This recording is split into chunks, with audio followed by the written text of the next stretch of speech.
Hotline Miami, a top-down beat-em-up developed by Denotation Games and published by Devolver Digital, who you might know for publishing the series Sam series. It was released on October 23, 2012 for the Windows PC on Steam and has received praise from multiple critics and gamers. When I first saw Hotline Miami on Steam, I hadn't heard anything about it yet. However, just by the cover art, I could tell this game was special. The cover starred an array of retro colors with an 80s touch, while in the middle showing a man with a pig mask, a blood-drenched bat in his hand, and a passed-out woman in the other, all with the hot pink letters at the top shouting Hotline Miami. Having that what the fuck moment is exactly what this cover said to me, and is exactly what makes this game so great. In Hotline Miami, the story screams what the fuck, and even after playing the game, my head is still asking what the hell happened. So the story is more of a twisted joke if anything, but still, I ended up enjoying the storyline, and it did a good job holding up the rest of the game as a whole. The story is a very interesting and strange tale that would definitely seem can be interpreted in many ways, especially with the nameless anti-hero being silent and playing out his actions being the only connection you have as the player. The gameplay, however, is what's really important and what's great about Hotline Miami. It really can become addicting.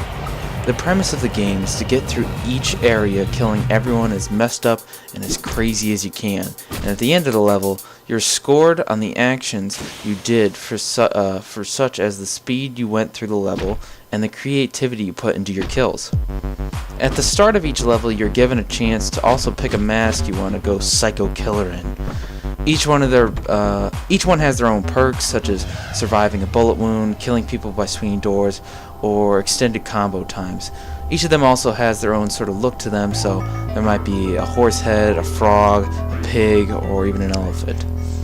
Including your mask, you're given a slew of different guns, melee weapons, and other kinds of ways to kill and take out your enemies in a stylish and quick fashion. Near the later levels of the game is where elements of stealth began to develop, and in order to move forward, the player must carefully plan and use quick reflexes or else end up with another bullet to the face and forgettable reload of the level.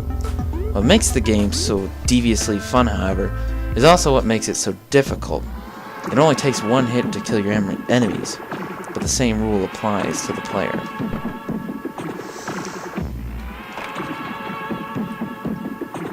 As much fun as the game is, though, I found myself to be surprisingly frustrated near the later game.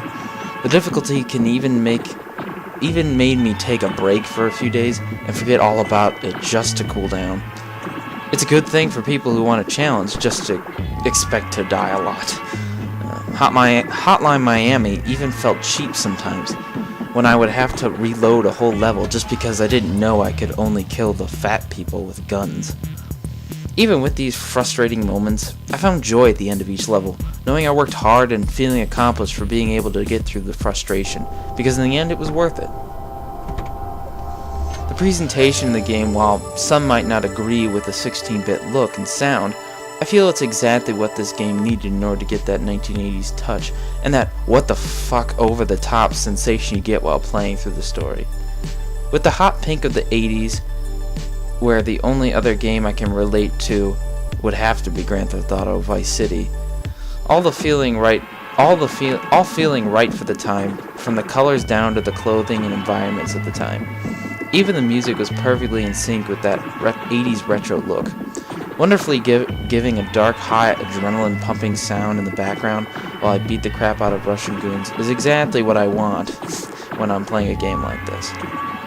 It really made me feel like I was at some sort of disco studio or at the club in the 80s of Miami.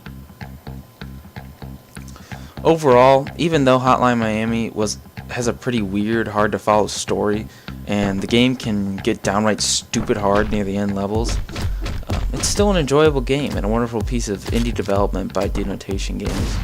So if you enjoy beating the crap out of people and don't mind a bit of a challenge, I highly recommend this game, and even if you just like to beat the shit out of stuff, I still think that you'll find a best friend in Hotline Miami.